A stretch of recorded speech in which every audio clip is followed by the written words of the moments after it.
99 bottles of beer on the wall, 99 bottles of beer. You take one down, pass it around. 98 bottles of beer on the wall, 98 bottles of beer on the wall, 98 bottles of beer. You take one down and listen to Cosmere Chronicles, the podcast where we follow two first-time readers, Sheta and Justin, and we chronicle their journey through Brand Sanderson's Cosmere series. On today's episode, we'll be chronicling the Stormlight Archive, Words of Radiance, the prologue through Chapter 2. So now, let's throw it over to the host of Cosmere Chronicles. This is Joe! Thank you, Joe. Welcome, everyone. We're back here again with a new episode of Cosmere Chronicles.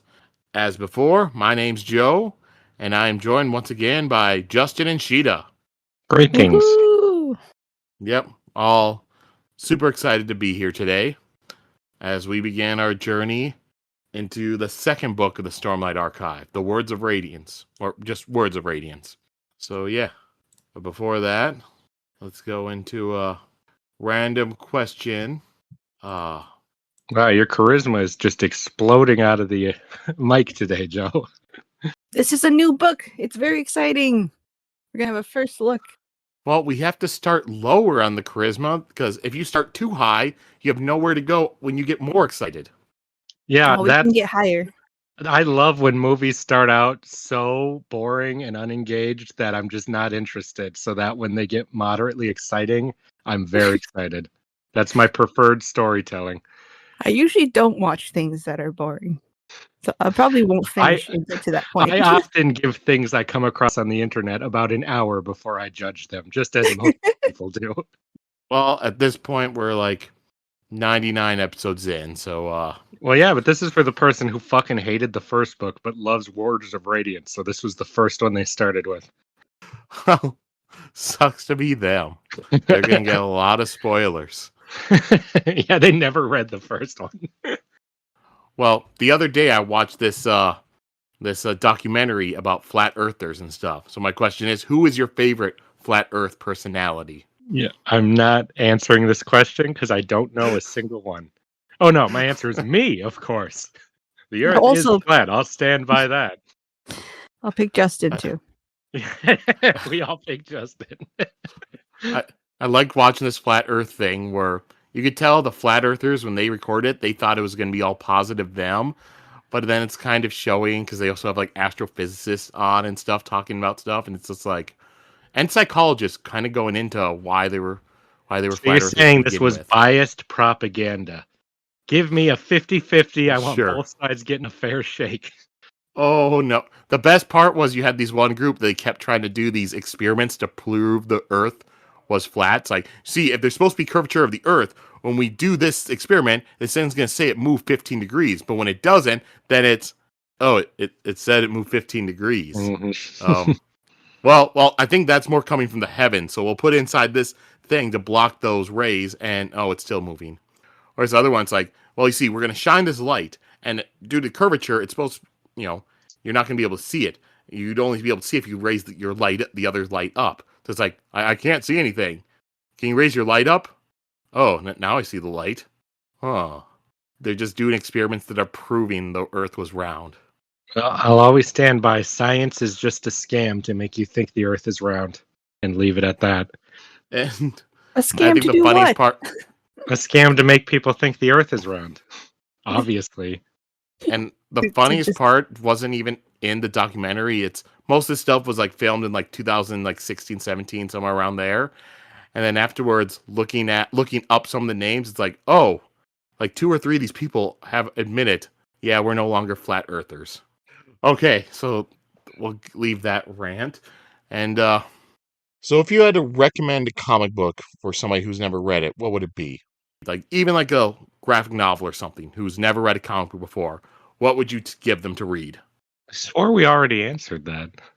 No, we said our favorite comic books, and we did recommending a video game. We never recommended a Oh, comic it was a book. video game. You're right. Yeah. So it's a comic book that we'd recommend? Yes, like a graphic novel, or if it's a really good single issue, maybe that. Somebody who's never read one. I would Right. recommend Bone. I think that has like kind of like very, if you never read a comic before, like very neutral, kind of just good story, and to get you kind of used to the comic format and the storytelling. Yeah. Well, I guess I'll give one because Sheta technically stole my idea. Oh, well, that's the what I best was gonna answer. say. So instead, I'll go with you know what? I'll go with Scott Pilgrim. It's only 6 volumes. It's not that long, and it's funny and pretty simple. Well, I specifically want to try to indoctrinate them into superhero stuff. That's my goal here. If I just give them a really good comic, they'll just read that and never read another one. So I'm gonna hand them Kingdom Come, because the art is a little more, for people who are not that into comics, because it's all painted. I think it's a little easier for them to get into. And by the end of that, you've got so much bizarre ass characters and continuity stuff that the chance of you picking up another superhero comic, I think, are higher than if I gave them something either more confusing or more palatable. So there's my answer. Doesn't Kingdom Come work better if you actually know like characters like Captain Marvel, Wonder Woman, Dude, Batman, I didn't and know all that? fucking shit when I read Kingdom Come. I mean, I knew the basics, but I didn't, like, you can go in there just knowing the basic characters and you're going to be just fine. Like, by that logic, doesn't everything work better in comics if you know all the continuity already? Like, everyone starts somewhere. So that's the one I'm handing. If that's your first time seeing Captain Marvel, he's going to make quite an impression on you, because he's very cool in there. But if you've seen him 100 times, he'll also make an impression on you. So I think it works both ways. You know what? I might also amend my thing, go along with Justin's, where he's saying like a superhero thing, and you know what? Give like one of those graphic novels that have like the first like the beginning of Spider-Man, like Amazing Spider-Man or Amazing Fantasy number 15, then like Amazing Spider-Man numbers like 1 through 10, 1 through 20, however big they make those graphic novels now. Or like back in the 2000s, they sold like Essential Spider-Man, which would have, or Essential Comics, where they would have like 20, 30 issues in one booklet for like $20. They were all in black and white, sadly, but it was a cheap way to read old stuff. Yeah, that's a good one too. Well, now, Sheta, you need to answer a superhero one. A superhero one. Green Lantern Rebirth is the one that got me in. So I'll say that. And just follow that Jeff Johns train to the end. And then my non-superhero one will be Sin City, just because I like it. No further comment needed. What was the first one? What was the first Sin City one? Was it Hard Goodbye or Long Goodbye? I believe so. It was the one with Marv. I don't remember the titles that well. Yeah, it's like either hard or I always get it mixed if it's either hard or long. Because then the second one's Dame to Kill For. Third one's the... We don't need to go through all of their titles. There's no reason to do such a thing. All right. Yep, so there you go. There's some comic books. Now, let's... Oh, man, I just realized we missed out. We didn't have one of you recap all of Way of Kings when we did our Way of Kings wrap-up episode. That's fine with me. All right. So we started Words of Radiance. We started only 3 chapters, prologues, chapters 1 through 2. I still think a lot of stuff happens in these, but what are your guys' thoughts? How did you feel about the beginning of this book? I was half right about how it would start, but not who it would follow. No, I was very surprised by that. Oh, what do you mean how? By who our first character we were following was. Oh, okay, I see. I remember. Yeah. Mm-hmm. I thought it would be Dalinar at the party. We were at the party, but it was not Dalinar. Nice. Are we going to go back to that party for every book? Oh, yeah. The first one started there, too. I bet we will. That's true. You're like, oh, that party. That's where it all started. Mm-hmm. Everyone was at the party, just like in Lost. Mm-hmm. Yeah, I thought it was really fun, and it's exactly the kind of stuff I want to see next, So I was satisfied. All right. Okay, so then we'll just get right into the book with the prologue, which is titled To Question. All right, so, and this one, point of view for the prologue is Jasnah. And I just like the first sentence of the prologue. Jasnah pretended to enjoy the party, giving no indication that she intended to have one of the guests killed. That was such a fucking clickbaity first sentence. Because I'm like, my God, Jasnah hired Gavilar to be killed? Yeah, I was like, oh my gosh, I knew it. You knew it? Well, I had my suspicion of her after the whole thing with Capsule. So I was like, they're just gonna give it to me like that? Like her big like evil turnover? Like You thought that she tried to have her father killed or had her father killed? What else am I supposed to read from that first sentence? She's at the party he died at, and she says, I'm gonna have somebody killed. also now she's best friends with the girl who did kill her father too. So maybe it's a kill your dad's club. All right. But anyways, it's the night that the Alethi and Parshendi signed their treaty. And Jasnah, she's leaving the feast hall as Dalinar's there drunkenly calling for the Parshendi to bring their drummers in. And Elhokar is trying to shush him. Because Jasnah has an appointment with a assassin. And as she's leaving, a lot of the eyes in the room are following her and people are whispering between each other, because of the fact that Jasnah is a heretic. And in the room, she looks at the Parshendi delegation, and they don't look happy. They kind of look nervous. As Jasnah's walking through the hallway, she notices that her shadow, right now, it's going the wrong way and going towards the light source instead of away from it. And Sadeas walks by. His shadow's completely normal, and he kind of walks through hers, and, he doesn't really notice her or anything. And then Jasnah's shadow begins to melt back towards her, and then it goes back to normal, how it should be. It's very funny to think Jasnah seems like a pretty stable person and then see her jumping at shadows here. Those ain't normal shadows. Yeah, I know, but I didn't know she had these problems. It's been a long day. Yeah. Everyone's had that, right?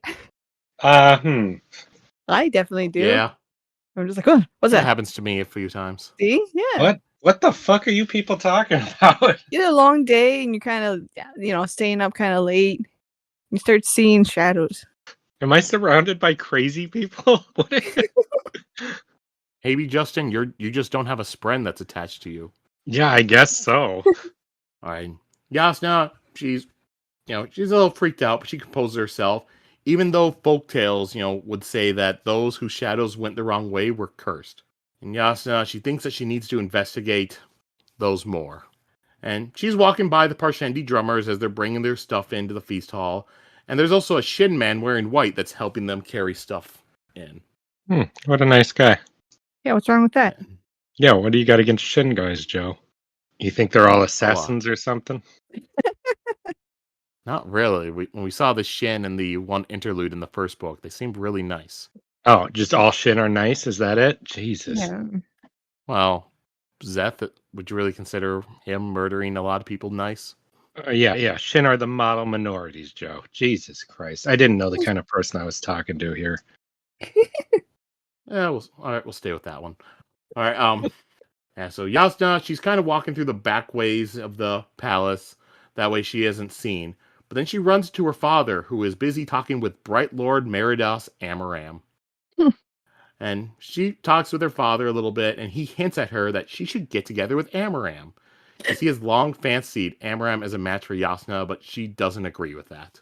And, Amaram looks at her as she kind of glares at him, and then he kind of mumbles and just hurries away. And Jasnah asks what business her father is on tonight, and he says that he's just here for the treaty. Gavilar says that he needs to get back to celebration. She asked, "What aren't you telling me?" And the way he looks at her is almost like he just did not seem to trust her. And he leaves without saying anything else. So Jasnah continues on her way, and once again her shadow begins bleeding the wrong way. And then some other shadows up ahead just begin to stir to life, and one of them takes the shape of a man, and he looked like he was made of his body was made of liquid with a coating of oil on the outside. Oh, fuck. Not fully the shape, but the liquid kind of makes me think of that one creature from that one episode in the first season of Next Generation. Oh God, she's got to fight that thing? That thing was dangerous. So this thing, he unsheathes a sword and begins walking towards her. And the other shadows also take shape into creatures, and she feels like these are the eyes that she has sensed on herself the past few months. She's stepping back, she puts her hand against the wall, but she feels her hand just sink into the stone like it was mud. And then the palace disintegrates into thousands of glass beads. And Jasnah falls and was now in another world. And that figure, it looks satisfied, and it resheaths its sword. So Jasnah, she falls into the beads and she begins sinking. She thinks that she is going to die and leave her work unfinished and her family unprotected. She just thinks, no, I can't allow that to happen. She's feeling around at the beads and she's getting impressions of stuff like a door and a table as she's touching them. And then she grabs one bead that is like a cup. She gives something to it, and then all the nearby beads, they all like pull together and become a shape of a cup. So she begins feeling through the beads, and she's feeling like a platter, a coat, a statue, a lantern. Then she finds something ancient, the palace itself. So she gives that everything she has, and the beads, they all form together into the hallway of the palace. She wasn't strong enough in order to create the full palace. And then that figure, it begins walking towards her again, and it once again unsheaths its sword. And Jasnah holds up the bead of the statue that she had before, and she gives power to it. And then all the beads around, they form together into the shape of the statue of Telenolot Elin, Herald of War. You know, it's not alive, but she's able to make it move. So Jasnah meets the oil figure's gaze, and it raises 2 fingers and bows to her. The other figures begin whispering to each other, and then the place of beads vanishes, and Jasnah's once again in the palace. And she thinks about the place, and she has heard about it in nursery tales. Shadesmar, the mythological kingdom of the Spren. And then Jasnah realizes, oh shit, a bunch of time has passed. I'm going to be late for my meeting, for my appointment. It's so funny to me when you stumble into Shadesmar and see all this crazy, like, fantasy stuff, and then you're just like, shit, I got to get to my meeting. I can't focus on this right now. Yeah, she's all business. That's not every personality can do that. Yeah, I'm like, oh, you know what? I'm gonna call in sick. Like, And one thing I like about this chapter too is like the entire time, like throughout the whole chapter, it's just Jasnah's like real analytical minds be like, what is this? All right, I need to look into this later. I need to investigate this more. Mm-hmm. All right. Yep. So Jasnah, she goes and meets with Lys, an assassin.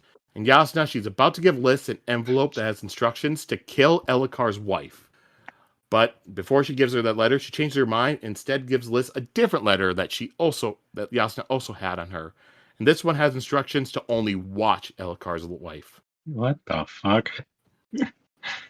And in this room, Jasnah, she can hear the drums of the Parshendi playing down in the feast hall. Lys tells her that it's going to be more expensive to watch than to simply kill her.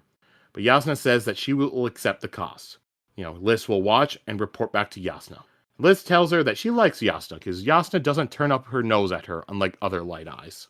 And we just get a little stuff here about how Lys, she's known to, cut out the eyes of those she kills. So people say that way, she's pretty much saying she doesn't care if they're light eyes or dark eyes. But Jasnah either knows or believes that it's probably because Lys is hiding the fact that she has a shard blade. And Jasnah says that, Lys had mentioned before that she had a new servant she wanted Jasnah to meet.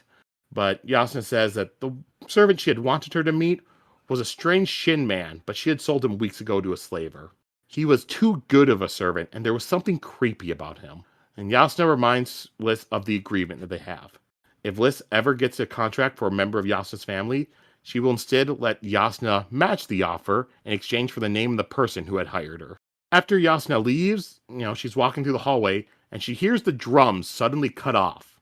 And she assumes that Dalinar must have done something to offend the Parshendi. And then she hears 2 people up front around a corner talking. And what they're saying, it's, I'm worried about Ash. You're worried about everything. She's getting worse. We weren't supposed to get worse. Am I getting worse? I think I feel worse. Shut up. I don't like this. What we've done was wrong. That creature carries my lord's own blade. We shouldn't have let him keep it. And then the 2 men, they walk out from the corner right in front of Jasnah. They were ambassadors from the west. One of them, it's an Asian man, so dark skin, with a white birthmark or scar on his cheek. And the other was a shorter man that could be a Lethe. And that man was the one that was talking, and then when he sees her, he just cuts off what he's saying and just hurries off. But the Asian man stays there, and he looks Jasnah up and down, and his stare at her was just kind of uncomfortable. The 2 of them had been invited by Elikar, and when she had looked into their background, she had found nothing of note. And she thinks what they had been talking about was a shard blade. And then the Asian man leaves. And these 2 guys, They just had a small mention in the first book where it just said that Elhokar was sitting in the room talking with two men, like a darker skinned guy with a scar on his cheek and a shorter, a lefty looking man. And that was it. That's all. It was just them talking to Elhokar in there. All right. And then Jasnah begins to hear screams. So she begins running towards those screams, and she starts to see devastation in like the hallways leading to her father's room. There are shard blade cuts in the wall and bodies just laying down with burned out eyes. She goes into another room, and this room just looks like it had been hit by a high storm. And she sees her father, and she watches as he walks out onto a balcony, and the balcony collapses beneath him. She runs to that doorway that had that balcony, and she watches her father and the Shin Man in white both falling. But the Shin Man was glowing, and instead of falling towards the ground, he's falling towards the wall. And when he gets there, he just starts walking down the wall. And tears fall down Jasnah's face as the assassin steps up to Gavilar and kneels over his body. The assassin left the body then, which had been impaled on a long piece of wood, and Gavilar's shard blade forms on the ground next to him. And Jasnah whispers that she had worked so hard to protect the family. And then 3 Parshendi tell Jasnah that they are sorry for her loss, and they take responsibility for his death. Jasnah, she's looking at them, she asks what they mean, and they respond that they hired the assassin and killed her father. All 3 of those Parshendi were members of their ruling council. Jasnah asks why, and they said it had to be done. Jasnah tells him that he had kept the predators at bay and he wanted peace with you. Why would you betray him? And they tell her that Gavilar was about to do something very dangerous. And Sadeas comes into the room shouting for people to send for Dalinar and to get Elhokar to safety. He sees Jasnah and he tells her that the one who did this was in the Parshendi's retinue. Jasnah looks down at her father and says, "There will be war, and she will not stand in its way." And the Parshendi say, "This is understood." Jasnah mentions to them that the assassin walked on the wall, but the Parshendi do not respond. Jasnah thinks about all the strange things that have happened tonight. She has so many questions, and these questions will be a lifeline for her. When Sadeas demands answers from the Parshendi there, they give none. And they would give no answers, even as they were strung up later. And the assassination and the surrender from these ones helped cover the flight of the rest of the Parshendi. And Jasnah, she had interrogated those who had seen what the Shin Man had done, and she even asked List what she knew about him, but she knew very little. So Jasnah decided to focus on research in order to distract her. She had seen the impossible tonight, and she would learn what it meant. That's the end of the prologue. This was how many years ago again? Like 5 6. years? 6 years. Okay. Did you Very interesting. have something more to say about that? Oh, it's just interesting that this is, kind of the origin of the Jasnah we see later, kind of like looking over her dad's notes and journals and things like that. It's interesting to see that she's not just obsessed with learning this stuff just out of some intellectual curiosity. She's got a personal stake in it, Mm. And seeing that she, 6 years is a long time, but it's not that long ago, so that she just recently discovered this place really shows why she's so willing to forgive Shallan, when she hears that she's also discovered it in a similar way, because that just makes her so useful to her, Mm-hmm. Be like, a kindred spirit or someone else who's in the same boat as me. Mm-hmm. Same boat, because they're on an ocean of beads. Why would you do that to me? That's the imagery that came to my head. Yeah. Well, there was like a boat thing, kind of, basically. Yeah. I have a lot of theories based off of the stuff we learn in here. I think it's interesting because the way that the Shadesmar is described here, my mind is kind of like, that's stupid, But the way it's described in the next chapter, I'm like, oh, that makes perfect sense. So it's interesting that when it's just like this place and then each bead is one individual thing, I'm like, why would it exist like that, And then in the next chapter, they talk about why it exists that way and how it's kind of formed by our perception of things, like what a thing is. I found that very interesting to be given the raw version and the theorized out version immediately after. Yeah, like the experience of being thrown in there. Mm-hmm. And then after 6 years of study, Yeah. I feel kind of spoiled. Yeah, that opening was such fucking clickbait. I could not believe that. He knew what he was doing there. Do we know anything about Elikar's wife? Like why she Just would be that, worth killing? just that she kind of like pushed Navani out of the court a little bit, like in a nice mean girl kind of way. And she's kind of taken over the kingdom back home with her like entourage and stuff. Hmm. That's what I gathered, I guess, from the just from Navani's comments. Also interesting to see the Shin take, or not the Shin, the Parshendi take responsibility for that, Because You to know, me, I always assumed it was just a frame job. But if they walk up and say, we take responsibility, then it's not some kind of assumption that they're making. They had people admit to it immediately. um, unless they were told to say that by somebody. Well, these aren't the slave ones. I'm not saying that they did it. I'm saying they walked in and took credit for it. Yeah, yeah, we always heard that they took credit for it, but not immediately. But the way they Mhm. did it, the way I imagine it is the king is dead. We are sorry for your loss. It had to be done. like like it was like a pre-recorded thing they had to say to someone right away. It felt like. It was very creepy and yeah, it makes me very suspicious. Oh yeah. hmm Also, like we will turn ourselves in very methodically, you know, to Mhm. provide a hasty retreat for everyone else. Like, I've always liked this one. We're just seeing the scene of seeing Jasnah fall into the beads because, like Justin was saying earlier, like we're used to or Sheta, both of you, like we're used to seeing composed Jasnah and and everything in charge of all that. But we're seeing her fall into this and like getting confused and stuff, pretty much just like Shallan was like the first time she fell into the Shadesmar. But yeah, this prologue I think raises a whole lot of questions with it. yep. Anything else either of you want to say about this prologue? Not anything that wasn't already pretty thoroughly covered in the recap. I just have some theories that I'll say at You theory time. already said that. Yeah, but I'm You're doing your excited. catchphrase shit. That's not a catchphrase. I'm just Remember, you telling got you. called out in a comment that was something you say every episode. Should I And stop? then well, I think it's because it's a 50-50 if you'll share the theory later on or totally forget. I won't forget. I have notes. Yeah.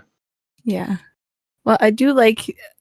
I wonder if this is the first time we heard Shadesmar be called the Kingdom of the Spren, and I was like, that's like the fairy kingdom, and I think that's really interesting because I've made, I mean, they've described them as fairy-like before, but I always imagined them like actual fae and stuff like that. So it's interesting to see them have a place called their kingdom and stuff, or Mm-hmm. in their realm officially. All right. So the name of the prologue was To Question. So why do you believe that was chosen for the chapter title?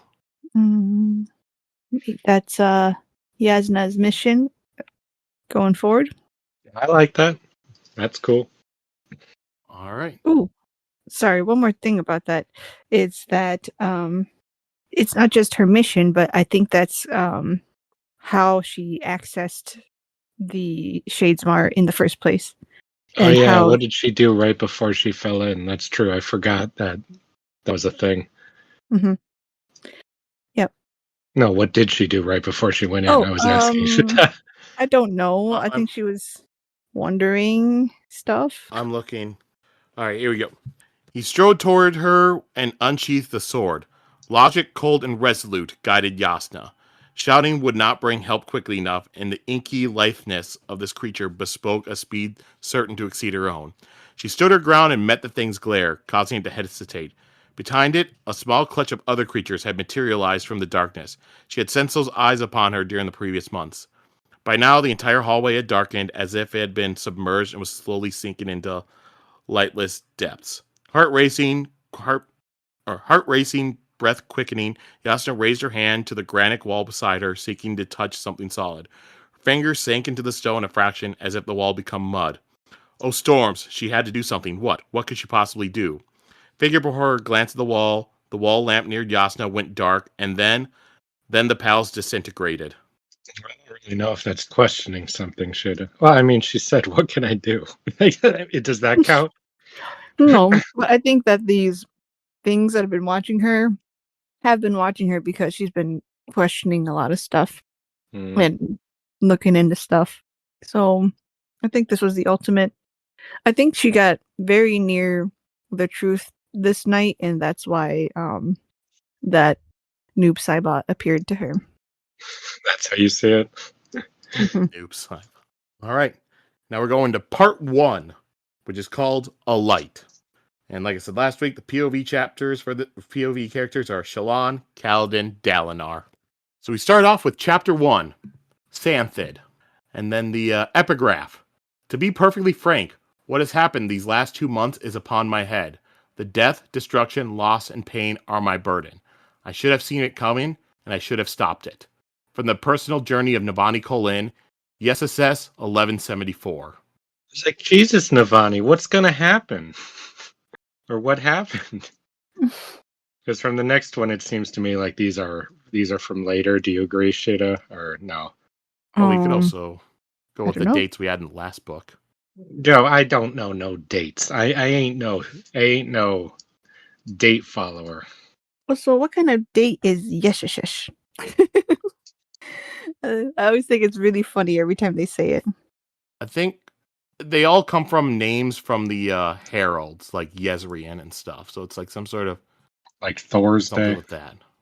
Thor's Yeah. Day. So like if you go look back at like all those death rattles when they would say like dates and stuff, there's always like some things that's kind of taking it from the names of the heralds for the months, days of the week, all that. Okay. But also the Way of Kings, the year was 1173 throughout that. What's Some of this the one? dates we got. 1174. Yeah, okay. So definitely in the future. So I'm like, Jesus, Navani. It's funny to me that she's like, what have I done? And I'm like, you didn't do fucking anything in the first book. So what is it that she's going to feel so responsible for here? I'm very curious. So first chapter, we're with Shallan again. And Shallan, she's sitting on the deck of the Wind's Pleasure, drawing a sketch of Shadesmar. She wanted to question Jasnah more about it, but she did not know how to approach her, since it has only been a few days since her betrayal. And while she's drawing, Shallan notices an embossed pattern that just seems to rise from the page. It is a sequence of sharp angles and repeated arrow shapes. She moves her hand to touch it, but the shape, it just seems to move across the page. And so Shallan, she yelps and drops the sketchbook. She picks it back up and looks at the picture again. That pattern was gone. A lookout on the ship makes a shout, and Shallan looks over the side of the ship, and she sees a Santhid. Or, since they're in the ship, it's pretty much, it's like a large creature, and all you pretty much see is just a shell. They're so reclusive that scholars, some of them believe that these are now extinct. And Yalb tells Shallan that she is good luck, because they have not seen a Santhid in years, and Santhids are supposed to be good luck for, voyages. But Shallan tells them that they still haven't really seen one. They've only seen its shell. And she looks at it, she takes memory of the shell, but she's not really satisfied with that. So she tells Yalb to bring her a rope. She wants to use the rope in order to have herself lowered down and put her head in the water, that way she can see the Santhid. Because nobody's ever produced a drawing of a live Santhid. There's only been drawings of dead ones on beaches where they've washed up on shore, and those are always badly decomposed. And Yalb tells her that he cannot do that. The captain would never allow it. And Yalb asked what happened to Shallan and Kharbranth. She had been timid during their first trip together. Shallan says that this is a little foolhardy and asks if they actually could stop the ship first and then lower her down. And Yalb laughs as he goes to talk to the captain. Shallan wonders what did happen to her, Kharbranth. She knows the answer. She had lost everything, but she pulled through. Her credibility with Jasnah, though, is now severely wounded, and she feels like she has abandoned her family, but she feels something about the experience of stealing the Soulcaster and nearly being killed by a man who she loved, who she thought loved her, has changed her. She now has a better idea of how bad things can get. But a voice deep inside her whispers that she always knew. She grew up with horrors and won't let herself remember them. And then the captain, Tazbek, comes out asking what is going on. And he tells Shallan that if she wants to go for a swim, then she can wait until they get to port. She says that she's not going to a swim, but she wants to see the Sandpit. But he tells her that's too dangerous for her and he cannot allow it. Shallan wants to protest more, but she doesn't. I don't know why I felt so angry for her at this point. I really felt that. I thought it was so reasonable what was said. No, but I was like, this is such an opportunity because she has basically a camera for eyes, you know? And I was like, that's such a smart idea. And then also, like, she's very capable and stuff, you know?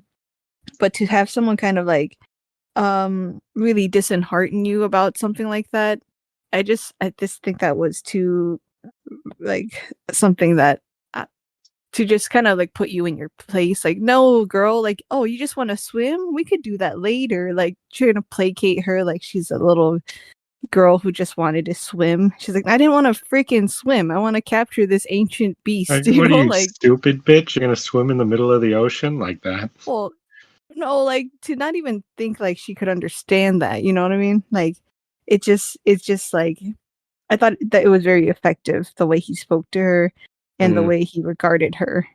And I was like, she's very capable and stuff, you know? And like, this is important. She's a scientist, you know? Like, oh, it just made this whole chapter very satisfying to me. When, yeah. Shallan, she goes back to looking at her sketches when Jasnah comes out onto the deck. And I think this is the scene where you get a little bit of like the Shallan's thinking about like the Hava, the dress they wear, and you have like the Thaylen sailors. They're like, oh man, it's so prudish because covers like neck to toe. But Shallan's thinking, not really, because the silk is just really skin tight, especially in like the chest area. Something I've really noticed in these books that surprises me quite a bit, and this is not a complaint, this is actually a compliment. Yeah, I know what you're going to say. Sanderson certainly does want me to know when a girl's bust line is super hot. It's been a consistent thing in all of these. Because he's like, yeah, it was very tight and form-fitting, especially around the bust. Like, that's for you, Justin. He's like, okay, well, good to know, so I can imagine that. But it's very important that I know. Like, that's a factor he distinctly wants me to be aware of. So I've just reading all of these that has consistently surprised me based with what little I know about the guy. I do sometimes think I'm reading a light novel sometimes. Like, that's a very important detail. Make a note of that. Mm-hmm. And it is. He's trying to describe that they're, I mean, you could just say they're very beautiful, you know. That's how a lot of authors would do it. So I think it's very funny. So, again, not a complaint, huge compliment. Writers don't do enough work to let me know who has good bust lines in books, so. You're left to your imagination. Mm-hmm. It is nice to get an officially canon, like a description, and not just a fan art or something. What I really think it is I actually don't think it's anything with him. I think he takes it really seriously to have the character notice and think about what the character would notice and think about, you know, because it's not every character who talks like that. But Shallan's been kind of like half measuring herself against Jasnah's appearance ever since she saw her, because she's really shocked by how like beautiful she is and stuff. And that's the kind of thing I could see a girl like that really taking notice of, and taking notice of how the sailors take notice of that and stuff. And so that's my actual theory on why that is. Yeah, no, that's very true.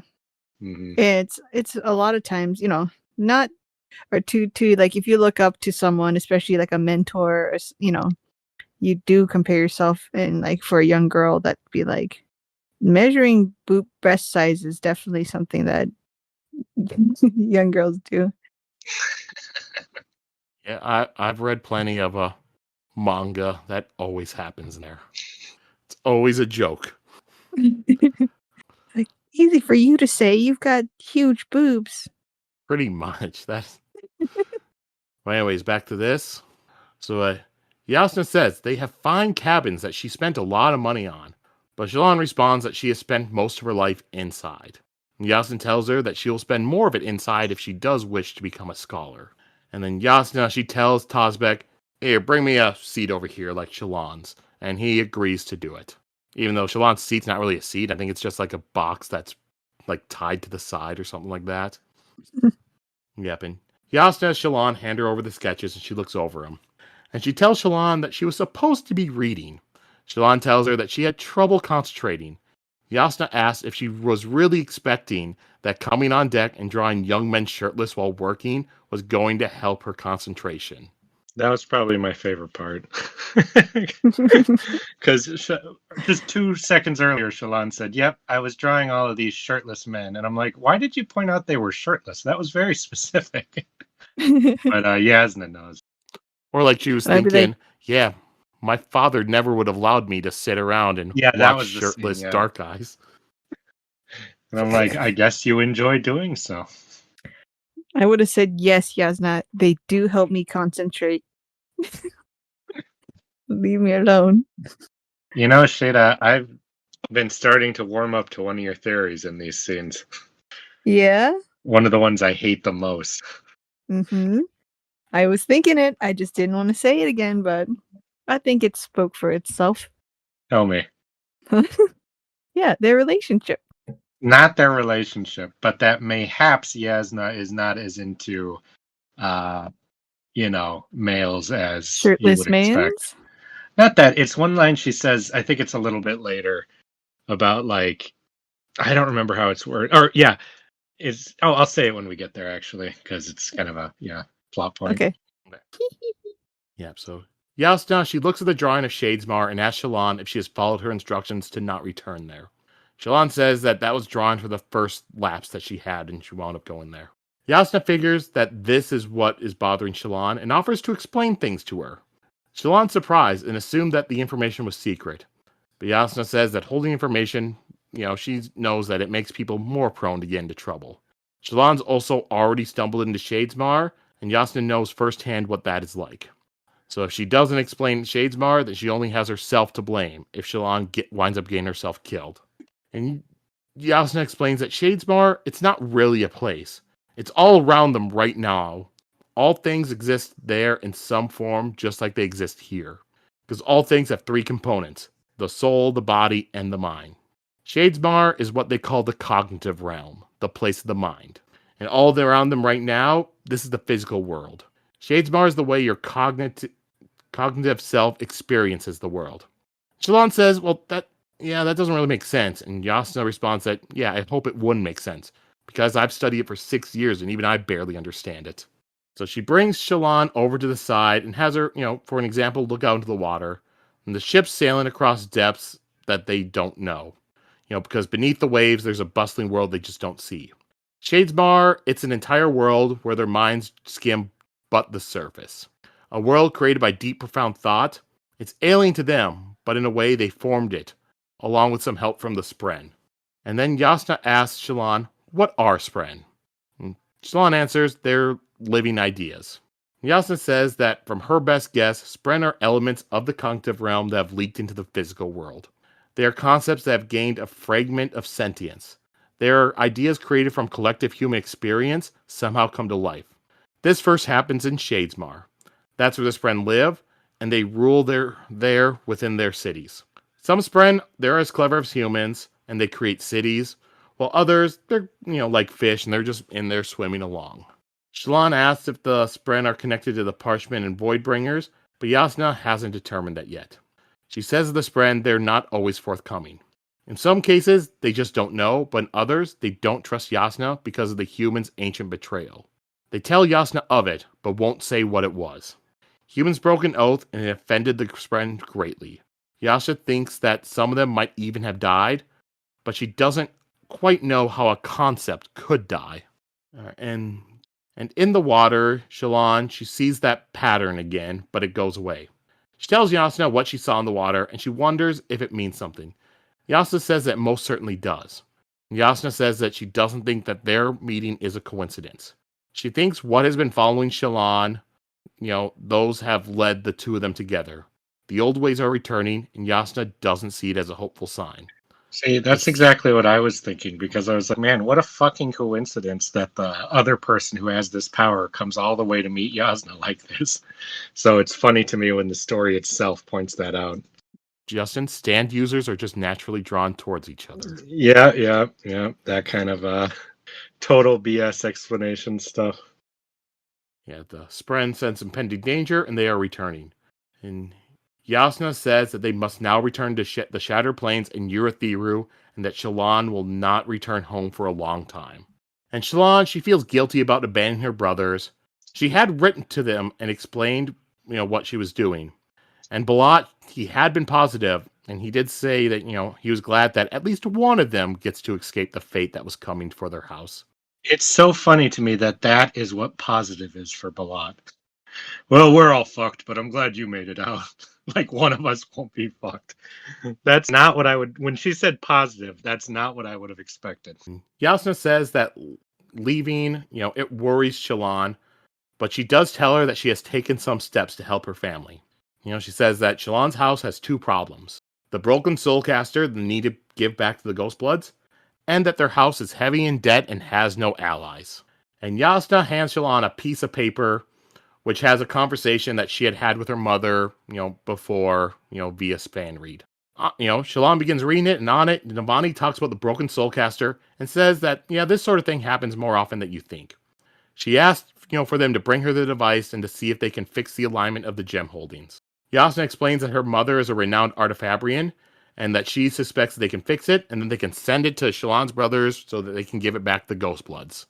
And Shallan continues reading what's written on the paper, and she sees that Navani is saying that she is fond of Jasnah's suggestion. She'll try to persuade the boy, and that his most recent affair ended abruptly earlier in the week. And Shallan asks, what's this part about? That's the funniest way to stealth reveal who they're talking about to the audience. I know. You're like, I know exactly who that has to be. I was like, oh, that's a shame. I was rooting for those two kids. Were you? Oh, yeah, you were, weren't you? You thought that was going to be a thing. Well, yeah, because that girl had a sexy voice. Oh, in the audiobook? Yeah. You're rooting for Adolin and Danlin? Yeah. I thought we thought she was a spy. Yeah, but a sexy spy. A sexy spy. Jasnah explains that House Devar's debts are too great, so Jasnah has arranged a powerful alliance for them.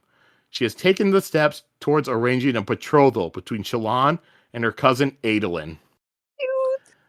I couldn't be happier. This you were calling out her and Kaladin. Yeah, but then last week I was like, wait a minute, I forgot about Adolin. Actually, Pete, the listeners haven't heard that yet. You thought of that while we were recording 1-star reviews. Oh, really? Let's see. Well, when we did Yes. that, I was like, Adolin, he's very eligible. Also, more likely than Kaladin, because Kaladin is a Dark Eyes. Jeez. Just Didn't know saying. you What thought about that way. I still think they should, have a thing for each other, but I think that would still be, pretty cute. Do you want to drop your love triangle with Kaladin, Shallan, and Jasnah and switch it with the love triangle between, Shallan, Kaladin, and Adolin? So I don't think you understand, Sheta. This did not turn from three characters to 3 characters. It's now turned from 3 to 4. It's a love square now. Yes. Everyone's invited. All right. And Jasnah explains that, she says that Adolin at times lacks foresight, but he has a good heart like his father, who is the best man that Jasnah has ever known. And Shallan's shocked at this news. Jasnah's a little bit worried that Shallan's going to be upset with it, but instead, Shallan is ecstatic. If she's married to a powerful family like Colin, then nobody in Yakaved would touch the Devars. I gotta say, why is Jasnah so intent on making me ship her with her own uncle? Every I time know. she talks, I love it. I don't want to, but every time she brings him up, I'm like, That's the only man she ever loved, Justin. She never said that, but it's one of the few. It's the best she's ever known. Like, Yeah. Jesus. I know. I'm secretly shipping them. I think I've done that since. God. I Yeah. absolutely do not, but she's not making it easy not to, is what I'm saying. She's going to be quite jealous of her mother when she finds out.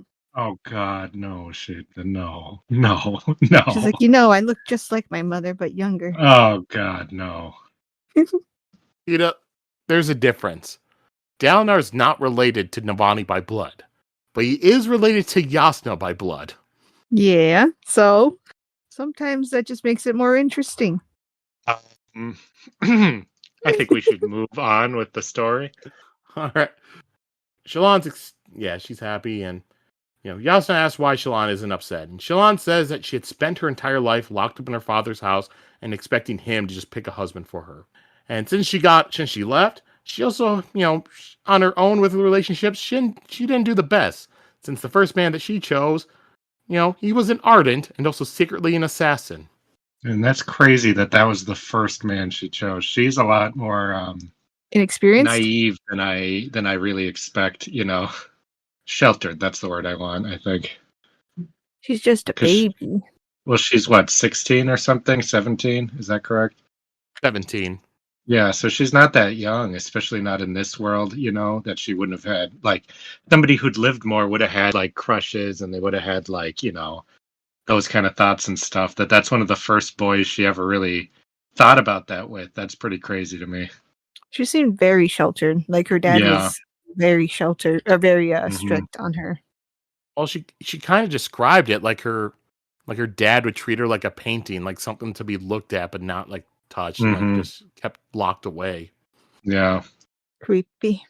That's why she killed him. I'm sure she killed him for a very much more plot relevant reason, or character relevant. Yeah, she doesn't seem that sad about it.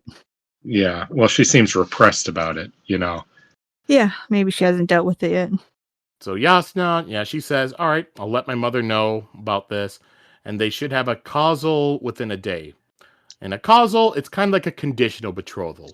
They'll be engaged in all intents and purposes, but there will be no legal footing there until legal betrothal is done later with ardents and stuff. Mm-hmm. So this is he gets to meet her and make sure she's not a cow first. Is that basically it? So romantic. That is not what I just said. Like, all right, we'll get all the paperwork in. You see, they disguise it as romantic, but it's actually what I'm saying. But I'm like, okay, so yeah, this all sounds smooth. There has to be something wrong with that son. If he's like pissed off everybody, there has to be more wrong with him as a potential husband than I could imagine from what little we've seen from mostly he's his in love with Sadeas. That's what it is. No, not that at all. That's still mine. Uh-huh. He's so eligible, and yet somehow these women just kind of like be like, "All right, I'm done." So he's so eligible. Do you remember how Sadeas was described in the previous chapter? Because they described him from Jasnah's perspective. It's not just about the looks, Justin. He Guys was can get away as bulbous and sweaty. Like, he was described as so ugly. We've both been imagining him as this handsome guy, contrary to people saying he's ugly. But some of the hottest guys have a weird face. Haven't you seen rock stars? Oh God. And Sadeas has a pretty fit body since he likes fashion so much. We're not talking about a Mickey Rourke look here, Exactly. I think it's more like Jesus. Like a Harvey Weinstein look, He's not fat. Also, you know what? Maybe that's his taste, Maybe Adelin's not into Sadeas. That's always an option. Yes. I will never be convinced by that one for the very simple fact that there's zero evidence. They have evidence against it. Yes. Maybe now he might be a little less inclined. Yeah, you think so? The man who just tried to kill and betray his father and him? Yeah. All right. Well, yeah, so Jasnah explains that Dalinar says he will not force Adolin into anything. Dalinar would rather the two of them meet before anything more binding is agreed upon. And Shallan asks if this match is really wise, since she's not really the most important of individuals. But Jasnah says that, yeah, Adolin, he should marry a daughter of a high prince, but he seems to have offended every single one of those. I love how that's not a red flag for Shallan at all. The most eligible guy in the kingdom cannot get any of the other, women who would, lust after power and stuff. Like, that's not That should be a huge red flag that he's either like, Very she's gay. kind of naive. No, not gay. Like really boorish, and like just a piece of shit. Or that he's like has a mental disability and he's like super overweight and like, unless he's too much of a romantic for them, that could be the case too. My point is, if she was not so sheltered, I think she'd have a lot of red flags. Yeah, she didn't even hesitate. She's just like, "Oh, that's great." Mm-hmm. She didn't even ask what he looks like. I think that's funny too. Like, that's not relevant here. Well, I think she kind of knows, because in this scene she's thinking Adolin Colin, duelist and stuff. I'm gonna guess that like also the word gets out. It's like, yeah, Adolin Colin, yeah, he's good looking. So she might already be thinking, oh man, he's hot. Maybe. He's got a reputation. That's true. He does. Yeah, and Shallan, she realizes that. Yeah. Yep, and she realizes that. Wait, Adolin is heir to a princedom, and he's also in line to the throne of Alethkar. Jasnah says, yeah, he's third in line, because he comes after Elhokar's infant son and Dalinar. That's pretty close. Yeah, she's like, I only got to kill 3 people to be queen? Sweet. Technically 1, because she could just wait out Dalinar.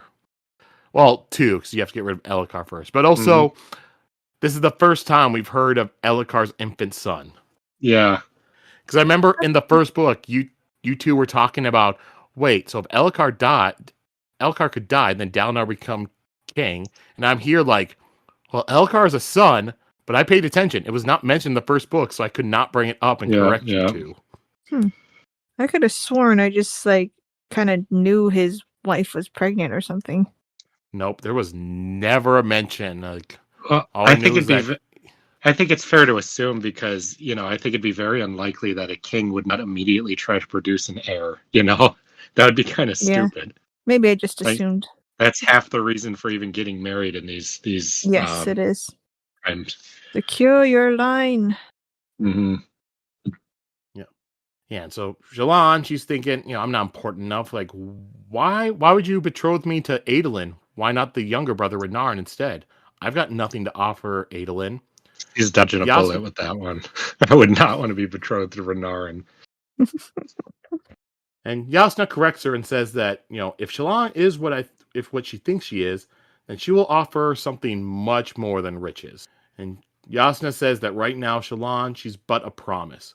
When once humans and Spren bonded, the results were women who danced the skies and men who could destroy stone with a touch.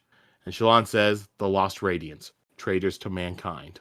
And Shallan says that the Alethi court would chew her to pieces, but Jasnah tells her that, I'll train you. But Shallan says that she can never be like Jasnah, because Jasnah has power, authority, and wealth. Jasnah, she goes on and she says that she doesn't use that stuff. She points out that, when you were on this ship before leaving Yakaved, you paid for trips like I've paid for it now. But, they didn't treat you like they treat me. And that Shallan, she could have the same standing as Jasnah. Power is an illusion of perception. And Jasnah says that she creates the illusion of power and the crew responds to it. And she's going to go leave, but she tells Shallan, tell me if you see that pattern again. And she goes down into her cabin. So Shallan thinks about what Jasnah had said. And she remembers her journey before from Yakaved and how the captain then had told her that, you should just return home because he saw her mission as a fool's errand. And so now Shallan decides to make a decision and she goes back to Tazbek. And she tells him to stop the ship because she would be lowered down in order to see the Santhid. He says he cannot allow it, and she responds that she wasn't aware that she made a request he had the power to allow or disallow. She tells him to stop the ship and lower her down, and that it is an order. Tazbek's annoyed, but he begins giving orders. So the ship comes to a stop. Jasnah has the crewmen and Yalb and stuff get her a rope. She ties, a spot for her foot, and she gets a mask to put on, and she gets lowered down to the water. Right before she's lowered down, Jasnah comes out to see what the hell's going on. And she looks at Shallan, and Shallan just kind of shrugs back at her. Then she's lowered down, goes underwater, and she gets a look at the Santhid underwater. While looking at it, she takes a memory of it in order to sketch later. And that's the end of the chapter. I was glad. I thought it was such a fucking jip to bring that thing up and then not go look at it. That really bothered me. Oh, I know. I thought that maybe when she started talking about the, the authority thing, I thought maybe we'd get to see it. But for a little bit, I was like, why would you do this to me, Brandon? Why? I should have had more faith. I also think there's a theme there with the how people perceive you by how you act, how they define you, and the the stuff in the cognitive realm that seems to be defined by how people think of it. That I think is interesting. Yeah, I know, duh, but it's still interesting to talk about, Sheta. I'm going to talk about it later. I'm not talking about theories. I'm talking about it's an interesting theme. Agree or disagree? It's gonna be my quote, so that's why, Justin. Ah, I see. Yeah. But yeah, really cool. I'm glad we got to see the creature too. So yeah, the line where Jasnah says, are you sure you're so okay with having your life pledged to another person, especially a man? That was the one that got me being like, that's an interesting way to put that, Jasnah. What? I'm not convinced, but that does got me wondering. Yeah. So I'm certainly hoping not. It would be a waste, is that what you're saying? It would be a waste for me, yes. For you? You're not gonna marry I'd be devastated. I do. Oh, okay, I'm gonna stop talking. What the hell were you gonna say? I'm just saying there's characters that deserve those beautiful breasts, and I'm just want them to get him. That's all. I thought you wanted Shallan and her to get together. No, well, I want her to like Shallan, but Shallan's got too many options. See, Justin, she was into Jasnah and Shallan back when Shallan's only option was Capsule. Yeah. Now there's too many options. You can't just leave all those like nice young men to do nothing, like it was different when the setting was like, oh, we're trapped alone in a library and we're just gonna study and stuff. Now you're gonna be like, boys.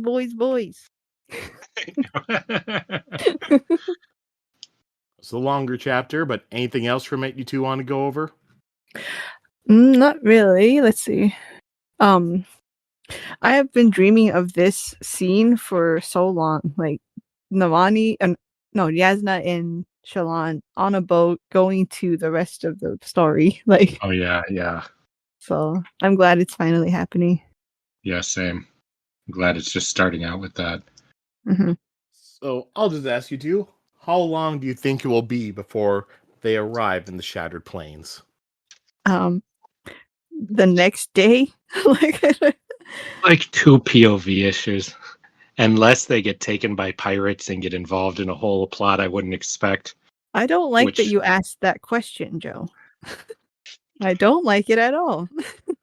I feel like that's a normal question to ask with what you were just talking about. I hope it is. I hope Not it's just me. I don't feel that way because I just thought they were going to get there tomorrow. Like shit. Yeah, that's what I mean. That's why I'm like, yeah.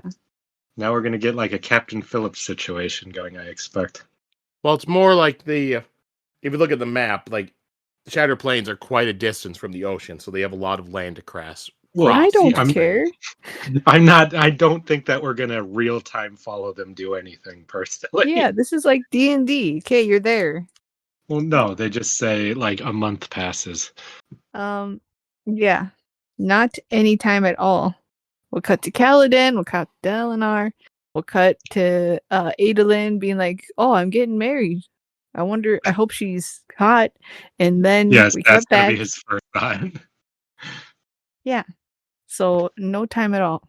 I don't think it's going to be that fast. If it is longer than half the book, I will be very upset. I think that's possible. What could they do? No, I mean, you just wouldn't see them that much. The focus would be on other things with them. If we started out with them on a boat, going to meet Adolin and Dalinar and Kaladin now, and they don't meet for half the book, I will be very upset. You just got a tease of some romance and you want to see that date. Is that it? Yes. I want to see that. I really want to see how they react to each other. I'll tell you exactly what'll happen. They're going to be like, oh, hello. And then they're going to go on a thing together. And Shallan's going to be like, this is the most infuriating man I've ever known. And he's going to be like, oh, I just don't understand women. But there's something about her that, I don't know. And then Dalinar's going to have a knowing smile like, oh, Adolin. I hate that. Shallan's going to be a tsundere in this relationship? No, not a tsundere. It's not going to be that because she's not going to be like, hateful or bitchy. She's going to be trying her absolute best. But Adolin's just such a bad date that he's always Why would basically like fucking things up. if she was charmed by freaking Capsule, then she's gonna think Adolin is super interesting. I think she's going to at first be super interested in Adolin, but after a little bit, she's going to see what all these other women have had trouble with. And she's going Which to be is like, I just want to not be with him. He's so annoying. But then she's he going to be like, seems no, I have to for the good of my house. I have no choice. that does not sound like Shallan. Yes, it does. I think Shallan, I will bet $100 that's exactly what's going to happen. is already she is already not complaining about being That's why married. that's why she's going to be so shocked by how off-putting his awkwardness is. He's not awkward. I think they're gonna meet and they're gonna like each other right away. There will be no drama and no compelling story whatsoever. They'll just like each other. Well, the drama will be, of course, Kaladin. Oh God, no. Okay, so you're mad at this because it's getting in the way of your ships, your love decahedron story that you're excited for. Is that it? Yeah. Kaladin will then also be like, well, Adolin will be like a little jealous of Kaladin too because of how close he's getting to his father. And now we have Shallan in there too, and so it'll be like that. Dallin, he's gonna be very kind of not sure what Kaladin wants, and Kaladin's just like, I'm just here. I don't care about any of this stuff. But I do hate this with a fiery passion, just so you know. I hate it so much. I'm excited. I really wanted to see that. I'm excited for this story I made up myself in my head. Okay, if they meet and they're just kind of like nothing, then at least I'll know. They have to at least meet. I never said they wouldn't meet. That's what I'm excited for. And again, too many boys. Kaladin can't not have a love story. That you were shipping about his girl back Sil. home? Huh? Laurel? Yeah, what about his girl back home? She's done. Kaladin's never going home again. Oh, I don't believe that. Otherwise, we would have seen officially what happened. He wouldn't have Nothing left. Interesting. Also, Laurel would be married by now. She's probably got we don't know what's going 4.5 kids. Oh God, kids that were shown. That's gross. Yeah. Mm-hmm. No, Sheta. maybe I thought it's last Sil, book but yeah. you were shipping him with Sil. Maybe if Sil becomes real like human sized for permanently. Like in maybe. Hook? Yeah. I mean she did it a little bit. So that already happened, but maybe now that he's being like he's training, she'll become more human. And that will be a relationship I'll be really excited for. All right. Anything else in this chapter that does not have to do with romance? I am just tired of waiting for I waited a whole book. This isn't a romance book, Sheta. It just isn't. He always has big romances in his stories. I think there's a reason this is one of the most popular. He figured out what not to focus on. There's also like no romance in White Sand. There was a failed engagement. There was. I forgot about that. There was. And then that one scene where he brought like Chris down, like holding her when he didn't have to. But besides that, nothing. Yeah, and there was a little bit of tension at the one of the balls. Joe, romancing and copping a feel like that are two totally different things. All right. So the name of this chapter was Santhid. So why do you believe that was chosen for the chapter title?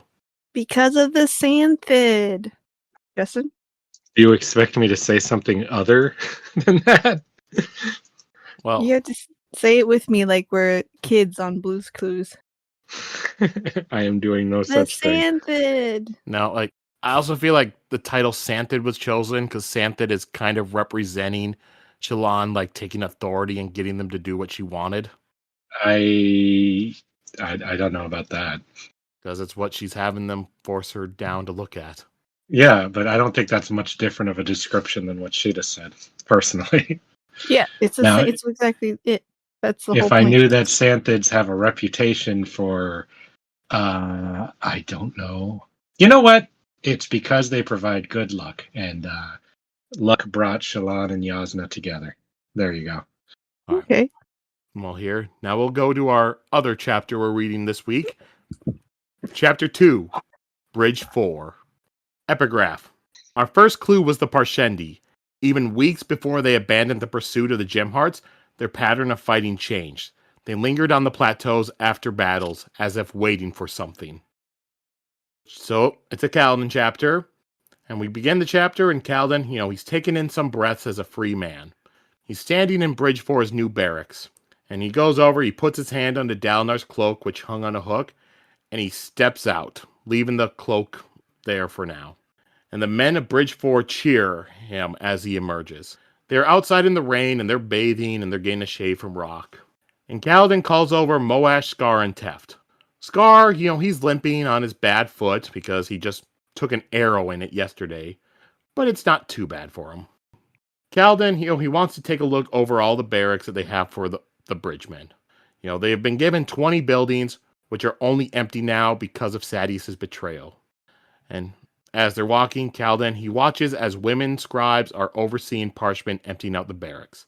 And many of these scribes have red eyes and frazzled composures. And this gives Kaladin another reason to hate Sadeas. In his eyes, there was no greater sin than the betrayal of one's allies, except for the betrayal of one's own men. Which then this makes Kaladin think of Amaram, and the brands on Kaladin's forehead seem to burn again. Amaram and Sadeas are two men who would need to pay for the things they've done.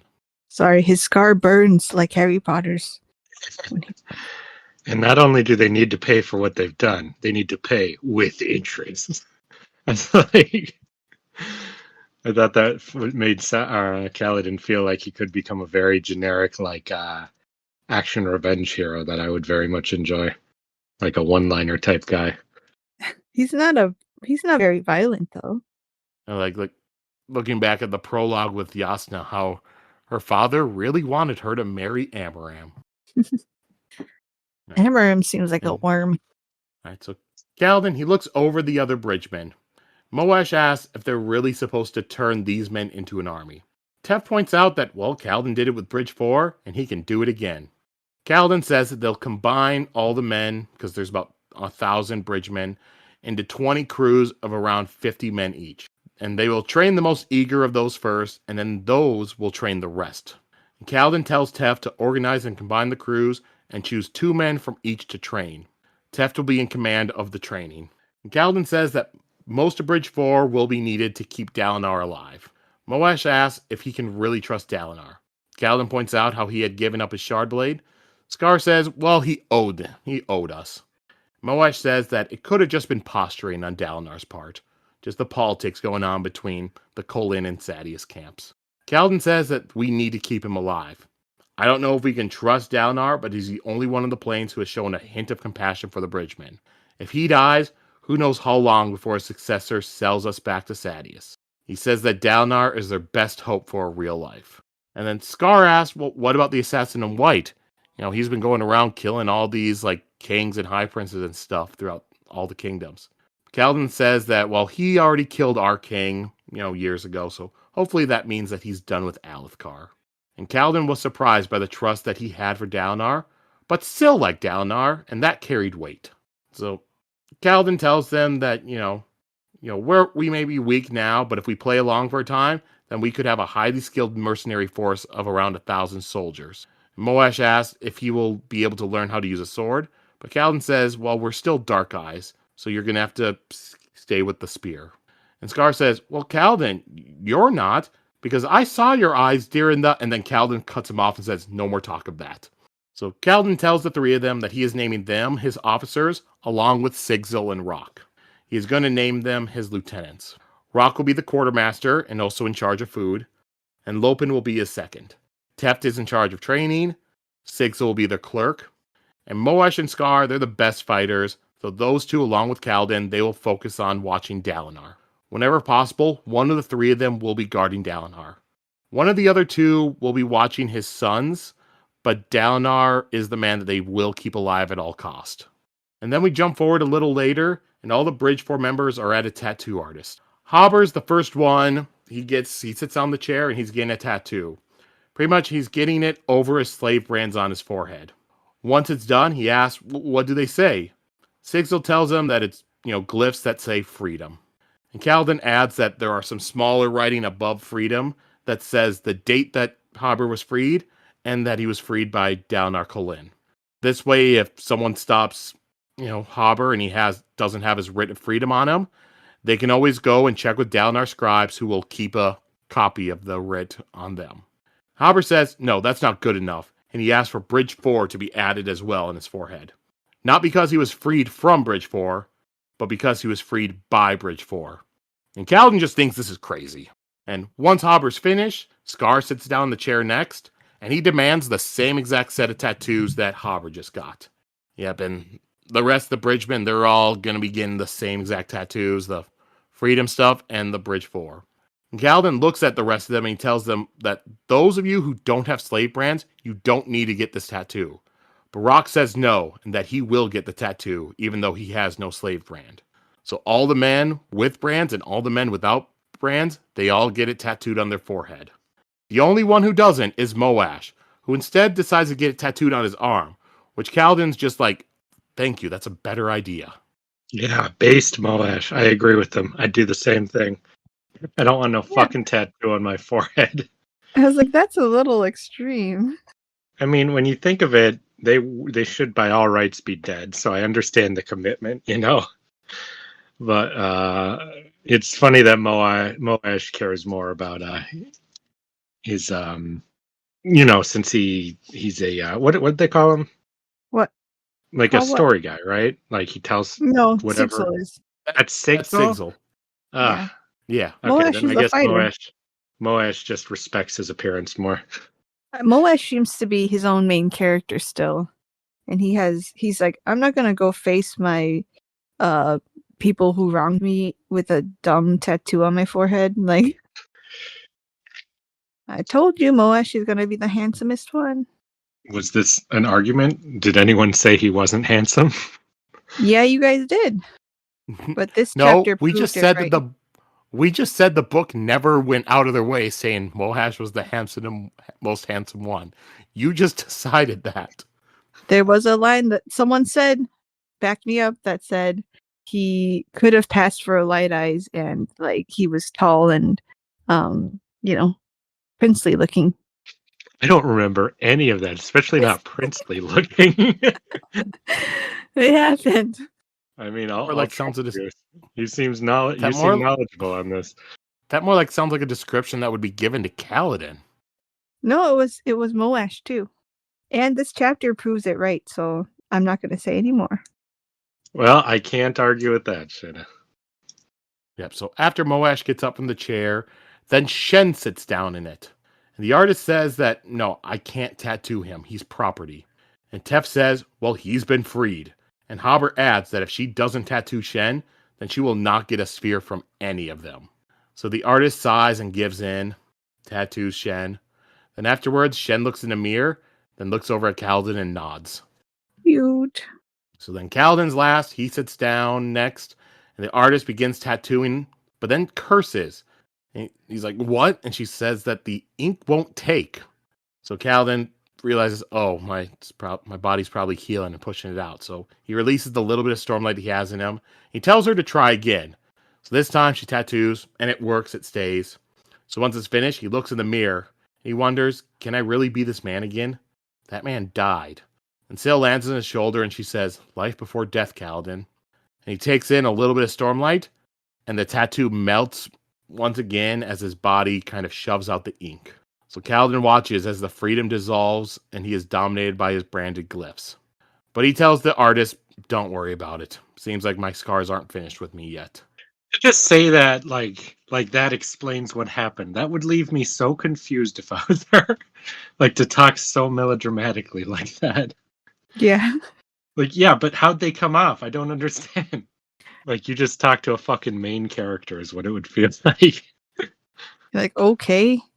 Thanks for just leaving me with this mystery for the rest of my life. All right, so they leave, and Bridge 4, they're walking to the war camps. Kaladin, he's looking at the Parshmen in the war camps. And he wonders, what do those Parshmen think of this war? Because we're fighting Parshendi and all this. He wonders if he could get any answers out of Shen, but all he ever got from Parshmen were just kind of shrugs. And then they see some soldiers who are on patrol, and they give them the Bridge 4 salute, and they nod at Kaladin. Kaladin wonders, where the hell did they learn that salute? Sigil says it's nice to be seen as a hero, and Moash asks, yeah, but how long will they last before they start resenting us? And Kaladin leads the men to a building, and they meet with Rind, who's the Kolind head quartermaster. And Rind has uniforms of the Cobalt Guard for all of them. And Moash asks if they will wear their leather jerkins over this uniform, but Rind tells them, well, no, you're going to be outfitted for breastplates, steel caps, and new spears. So Moash goes and, kind of reluctantly puts on the uniform. But when he steps out wearing it, all the bridgemen who are talking just kind of stop. And Moash sees it, and he kind of stands up straighter, and he likes what the uniform looks like. So then all the other bridgemen, they begin changing. And Moash is very concerned about his appearance, huh? Yeah. I didn't know he was like that. You forgot the line when he says, I don't want to wear this, I'll look silly. Was there a line like that? Yeah. Okay. And then they're like, just put it on, and he puts it on, he comes out. And then the tailor guy is like, now there's an officer, or something like that. It was very cute. So when Tef steps out wearing his uniform, he says, man, it's been a long time, and I don't know if I deserve to wear something like this again. But Kaladin tells Tef that this is what you are. And Tef asks Kaladin when he will admit what he is. Kaladin says he has, but Tef says not to everyone. He tells Kaladin that he's a surge binder and will be radiant when this is all blown through. He should go right now and show Dalinar what he is. But Kaladin tells him that everything he has ever had has been taken away from Light Eyes, more than Tef can imagine. They will see what Kaladin has, and they will take it. Tef asks how could they do that, and Kaladin says he doesn't know, but he can't help panicking when he thinks about it. So they're all going to keep quiet about what Kaladin can do. Smart, I agree. You don't know what kind of weird magic powers other people have. There's no reason to share it. And then Lopin looks at the uniform he's wearing, and he asks, what's this patch on my shoulder? Kaladin tells him that's the patch of the Cobalt Guard. But Lopin says, well, they're dead, and we aren't them. Scar agrees, and Scar takes out his knife and cuts the patch off of his uniform. He says they are Bridge 4. Kaladin says Bridge 4 was their prison, but Scar says it doesn't matter. We are Bridge 4. And all the other Bridge 4 members, they begin cutting off their Cobalt Guard patches as well, as Rind is watching on in horror. I'm starting to realize that Kaladin has started a cult here. Yeah. Bridge 4. I thought it was weird when they made their little hand signal already. Like, Well, wasn't that their secret sign of respect? Because they're not allowed to have any respect. yeah, but now it's getting a little scary. Well, that's what I'm saying. This could be used for something very terrifying. Mhm. Actually, they talk about it in a little bit when they say about making a mercenary army. Well, that Yeah. was earlier. Oh, was it? Yeah, I thought that plan was smart. We can't run now, but if we can build up an entire mercenary army worth of people, we can do whatever the fuck we want. And I'm like, that's true, because just a few ex-slaves nobody will respect, but a successful army people would hire and would be very thankful exists, and they'd have a really colorful backstory that I think people, like even Light Eyes, would find very interesting. Yeah. So Kaladin tells Rind that he will draw up a glyph pair and asks Rind to make a new patch with what he draws up for him. And Kaladin, he looks over his own uniform, which is slightly different from the rest of them, since he was made a captain. It's the same uniform that he's seen worn by Light Eyes. And Kaladin says Bridge 4 as he cuts off the Cobalt patch from his own uniform. And that's the end of our chapters this week. Cute. I love trying on new uniform scenes. I did imagine it a little like shopping at the mall with Moash coming out of the dressing room. Oh, God. What the hell is wrong with you? Oh, you look good, Moash. Oh, I want to see what I look like. Why do they? You know what? Never mind. It's really fun. All right. Anything else from this chapter either of you two want to go over? That was pretty in depth.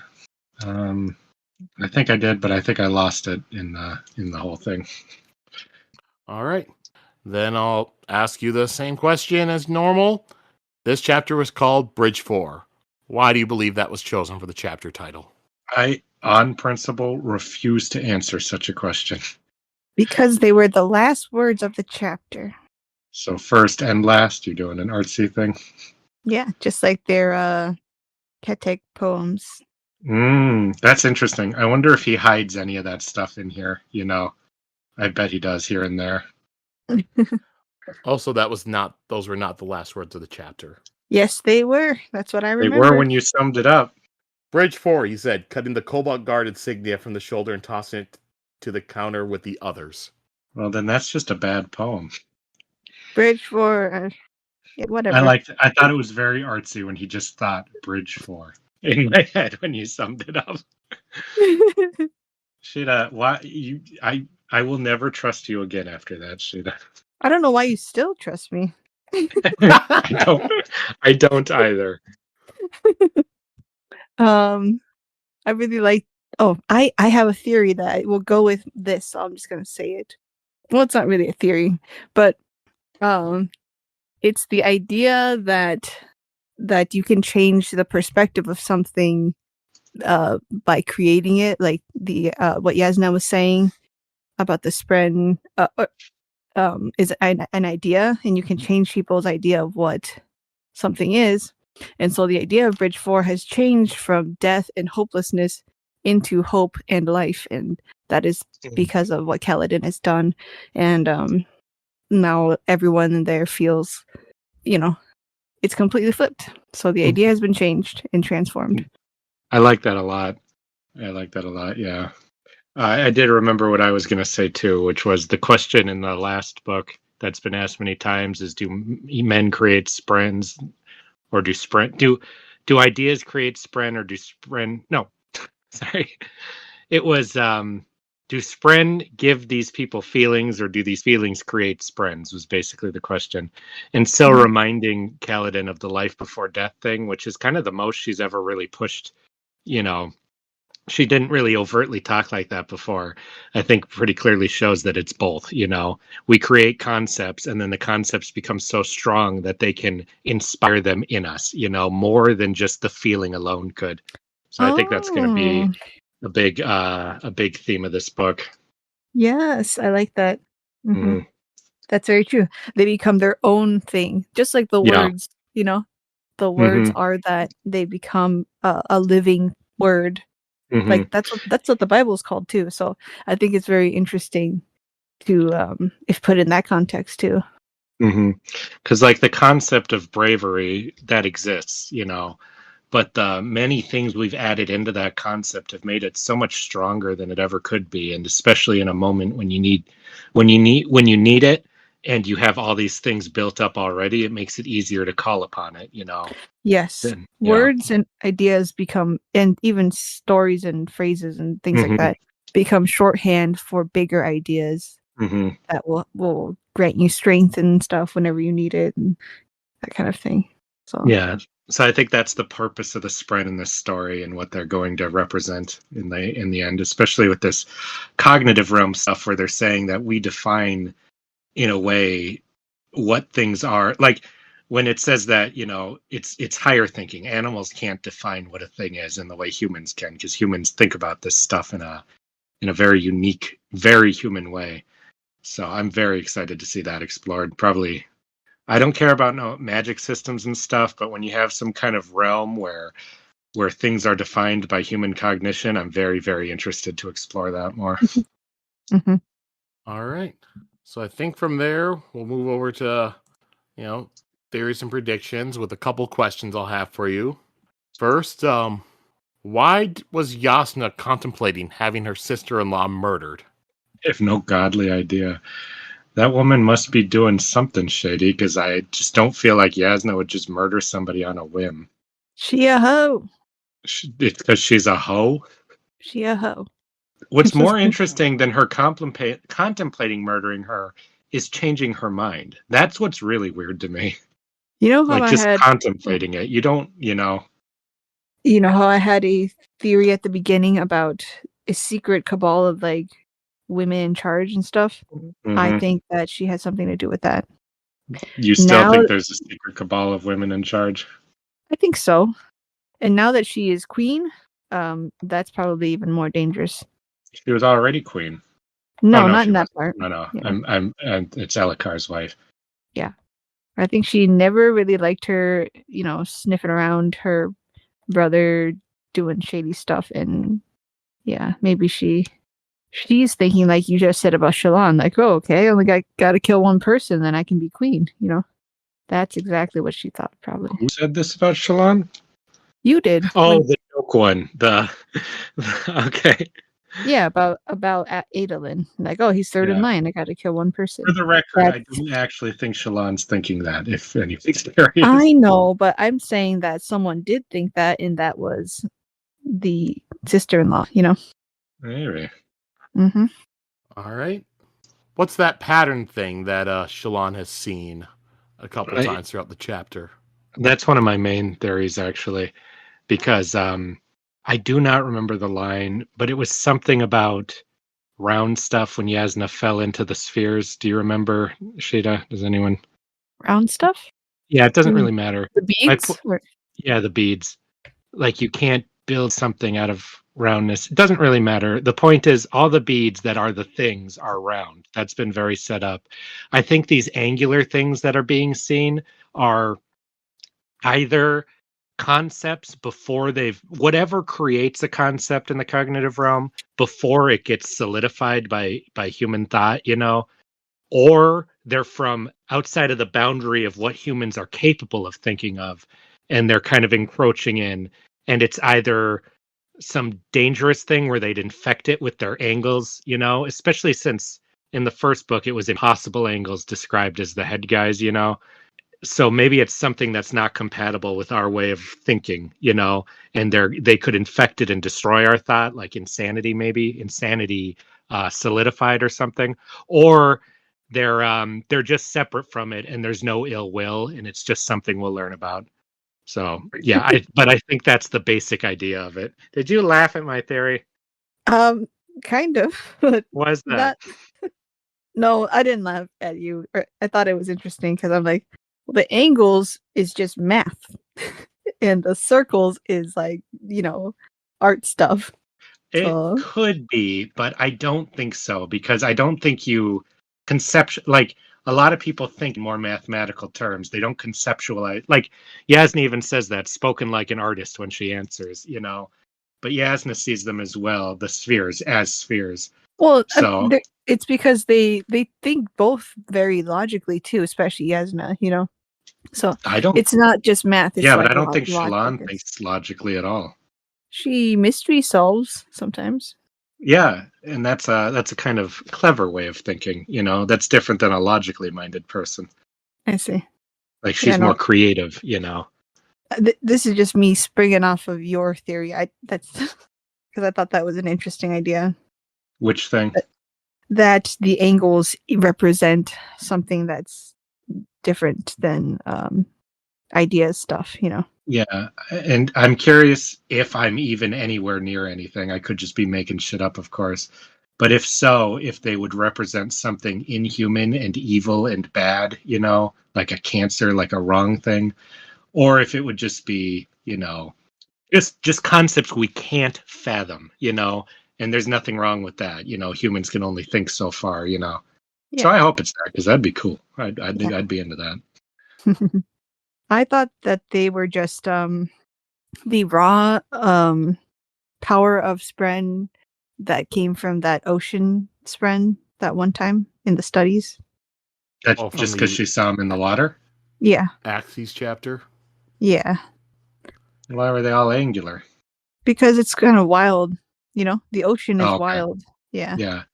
I think that they've got to be something deeper than that because Jasnah's just like, let me know if you see those again, by the way, I think it's as big as the ocean. That's why, Mm-hmm. And because the ocean that was set up for this. That's what you're saying. I get you now. Huh? I get what you're saying now. Oh. the first time Shallan saw it was on her sketch pad. Yeah, no, I don't think that it's just the ocean. I think that it's any time there's like a wild spread around and being seen through the veil. That's what they look like, wild spread energy. That's how I'm imagining it. So that's actually moderately similar to what I said, just less Yeah. scary. All right. Or And less last ominous. question will be, will Kaladin reveal to Dalinar his powers? Or could it be a case where Dalinar never finds out, or Dalinar finds out like on accident? Dalinar will find out when Kaladin has to fight the assassin. I feel very confident Yeah. about that. Someone's got to fight him. And Kaladin's like, oh, crap. I said, no matter what the cost, we have to protect Dalinar. So I got to eat my words. Yeah. So exactly the same point as when you said, Justin. Mm-hmm. I'm just sure of it. All right. Now we'll throw it open to whatever theories you two have to go over.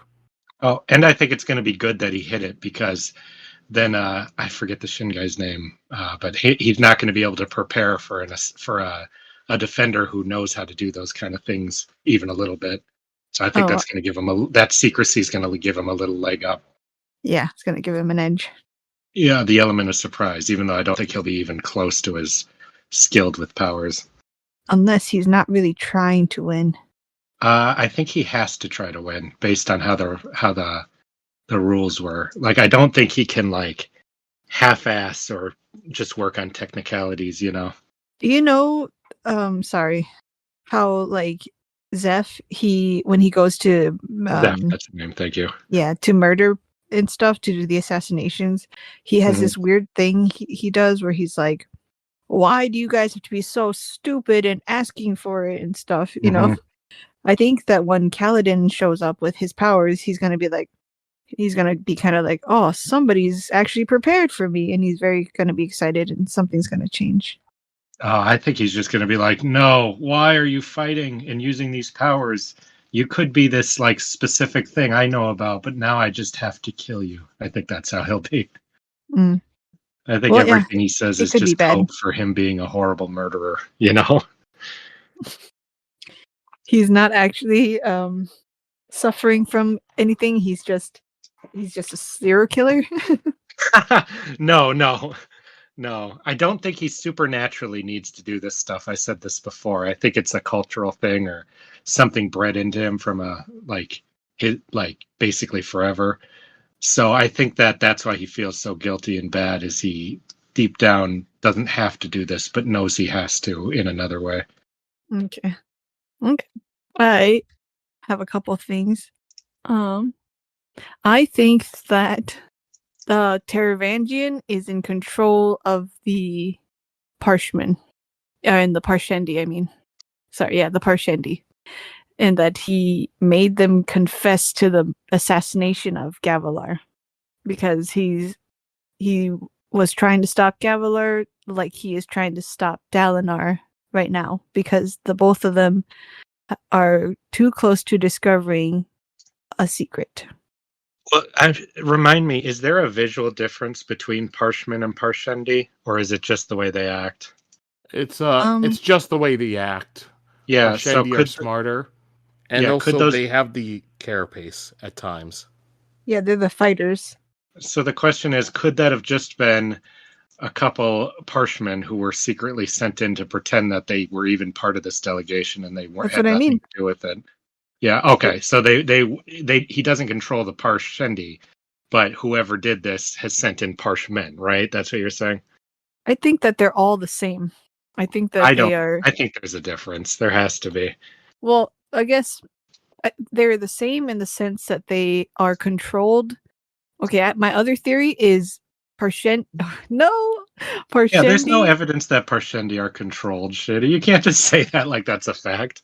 Okay, well, this is my other theory, that Parshendi and Parshmen are Spren, and they were an old Spren that has existed and are kind of being controlled or manipulated by somebody, and I think it'd be someone like Taravangian or like an old person who has been here all this time and stuff, and that they all that's kind of my old theory of them living in the middle of the Shattered Plains and stuff, and just kind of existing there and waiting to be told. And so part of my thinking is it is why Shen have Parchment have very little personality unless they are they have very little personality, just like how Syl had no personality or consciousness until she started rubbing off on Kaladin a bit, or Kaladin's rubbed off on her and given her consciousness and a little personality and stuff.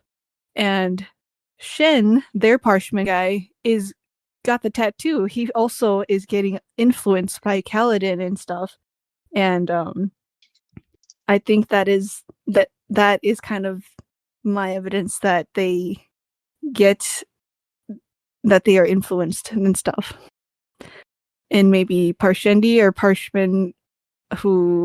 Parchment's friend who are attached to someone who wants them to fight, or maybe they're war spren or something like that. So I think War spren is pretty badass, actually. So I was thinking maybe they could be like the idea of a human spirit, or like clay men, and then they're capable of being molded into whatever people make them into. So like a servant, a fighter, a warrior, like whoever's controlling the Parshendi is someone who might fight honorably and by the words, because they fight very differently and stuff. So I really wonder, whoever's in charge of them might be like that. Okay. Sorry. So I did a thing. I did a my name is Tom Marvolo Riddle, but I did it with Parchment and and got it to be Hamsprin or what was the other one? I a spren. I a spren. What was the first one? Amspren. Amspren is better than I a spren. But how'd you do that you didn't have an I in the first one? Well, I don't know how Parshendi is spelled, but I spelled it with an I for that one. There's also no M in Parshendi. Okay. Hi, Hamspren. Where did I get the M from? Oh, Parchment. Parchment, yeah. Hamspren. You're insane, Sheta. What's that? You're insane. I need to say one thing about something Justin said a little bit ago about the Parshendi who admitted to Jasnah. Mm-hmm. Those were ones that Jasnah specifically knew who they were. We even got names and stuff for them because they were part of the Parshendi ruling council. Yeah, like but who knows how long this setup's been going on. I don't think that some random Parchment nobody's heard of came in or anything. If that's the case, what I would think is that anyone who's doing something like this, it's a long con. Who knows what's going on? If somebody had, who knows? Maybe like the entire ruling council is fake, something like that. And they have nothing to do with the one like some huge, weird, creepy scam. But I'm not actually subscribing to that theory. That's just me jumping off what she just said. I think they just legit hired the killer personally. No way. Either for me, I just like if they are like how I am imagining, you can easily telegraph that into their heads to say any Parshendi can be telegraphed and stuff. To be controlled and said what is needed and stuff by this person. It's funny to me when you just say things like they're a fact. This is me building off my theory. Mm-hmm. Yeah. So I that's my big thing about the Parchment. And then I also think that Zeph being passed around and changing hands is and kind of seemingly random is not actually random and is purposeful, and whoever's behind the assassinations is purposely doing that to cover up his tracks and stuff. That I disagree with, because then why was he with that random guy for a bit? Well, at that point, I think they just let him run wild, and like they never lost track of him. Is what I'm trying to say. Like they easily got him back, you know. But I think they let him run wild out there to kind of mix around and to cover up their tracks, you know. And then, just the comments about like, I think it was Scar talking about Kaladin being like, well, you're light eyes too. Your eyes were light when you did the thing, you know? And I was like, oh my, is this whole culture of light eyes being better than dark eyes just from just that? Like, was it just wrong? It's not actually the color is lighter, but it's the literal lights coming out of their eyes making them better. Like, I think we talked about that a little bit, but or it's based on back in the day, people had powers, and so they had higher positions in society. That's what I mean. Yeah. Now people don't, and so even people with naturally light eyes get a standing they don't deserve. Mm-hmm. Yeah, I think that's funny because we have two ideas that are using the same words. Mm-hmm. Any other theories? My big theory was just the angles versus roundness. Other than that, maybe Jasnah's into girls, but I don't know if I subscribe to that theory yet. Like, she's just trying to get me to. What about Jasnah's not into anybody? I would normally think that that's just not something she focuses on, and she values her freedom, you know, except for that one line about especially a man. That's the only one that got me paranoid about that. She's not into anyone but her uncle. Oh, God. Again, I hate that. I don't agree, but goddamn, she's not making it easy for me to hate. Just blanket say no, Sheta. The best man I've ever known. Multiple times she said this. Mm-hmm. Every time she thinks of him, that's how she thinks of him. Yeah. And I said too, like, you know, right from the beginning, Dalinar's like, yeah, he's kept in contact with Jasnah. Like, they write a lot of letters to each other, even though she doesn't keep in contact with her mother or anything else like that as much. What's that based on? We don't know that. That's based on nothing. When they do the first span read, like Jasnah was kind of secretly there when she's talking to Dalinar through the span read with Jasnah, you know. She's like, oh, by the way, your mother's here. And she's like, oh yeah? Hi. Okay, okay. All right, so it's not based on nothing. Mm-hmm. Now let's go to character of the week. I'm going to go with Shallan because she got she got people to respect her and do what she wants them to do. And she learned about herself a little bit. She also got engaged to the most eligible bachelor and is just in. She's just in with Jasnah, and I think she's in a really exciting place in her life. So good for her. And she got to draw a bunch of shirtless guys. Yeah, that's what I was waiting for you to say. I thought you had restraint for a moment. I wasn't going to disappoint you. I'm going to go with Moash for not getting a tattoo on his forehead and getting it on his shoulder. I liked that part too much. It made me even take note of him. I've barely paid any attention to him before. That's true. But now I'm like, what is this guy? He's got a whole thing. That's really interesting. Also for wearing the suit and looking good in it too. All the things. I thought he was the one they used as kind of the image of the bridgemen going from just being dirty little nothings who don't care about anything to you know what they are now, important soldiers and stuff. All right, and I'm also gonna go with Shallan. I just liked her chapter, you know, learning some new stuff from Jasnah, and at the end just kind of taking control, being like, no, you're gonna stop the ship and send me underwater, and I'm gonna check this thing out. I just thought it was cool. Mm-hmm. Especially compare that chapter and how she's acting here to how she acted in her first chapter of Way of Kings, where, yeah, a lot more timid in that one and all that. A lot less annoying. I can't believe she was my least favorite character at the beginning of the last book, and now I'm picking her as my favorite. I saw that coming, Sheta. I did too. I was like, please change and grow into a different character so I can like you. All right, now we'll go over to quotes. My quote will be from the Shallan chapter, like I already said before. Okay, Tazbek, sounding profoundly annoyed, began calling orders. The sails were lowered, the ship slowed. Shallan breathed out, feeling a fool. And yet, what Jasnah said worked. The way Shallan acted created something in the eyes of Tazbek. An illusion? Like the Spren themselves, perhaps?